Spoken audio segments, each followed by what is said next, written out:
Just when we thought Katt Williams was done exposing the industry, he just stepped into the chat once again to expose the real truth behind Wendy's downfall. From having the biggest talk show to being bedridden with no money to her name. According to new evidence, Diddy was the mastermind behind all of it, and he used his money and connections to destroy Wendy. Diddy and Wendy have always had a very hostile, intense relationship because Wendy was once the first person to speak out on Diddy being DL and inappropriately touching boys in exchange for opportunities in Hollywood. At one point, Diddy even got her fired from the radio station she was working at and sent a very strong warning to all the other radio stations across New York not to hire her. That's how much he hated Wendy. At the time, Wendy was working for the very popular radio station Hot 97, and she said she received some exclusive photos of Diddy getting his shirts pulled off by another man while he was on vacation in Cancun.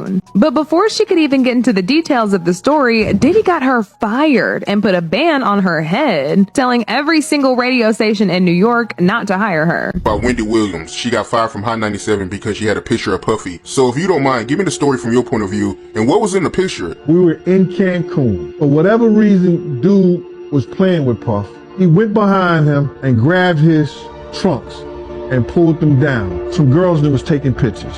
They took that picture and emailed it back to Wendy Williams. Wendy Williams said she had him in a compromising position and like it was something like that. She was going to put it out. Wendy had shown people that email. Puff told Hot 97 if they didn't get rid of her before he got back in New York, that they was not going to get any music from any of his friends, any of the record labels executives that was cool with him. Everybody was going to boycott their station.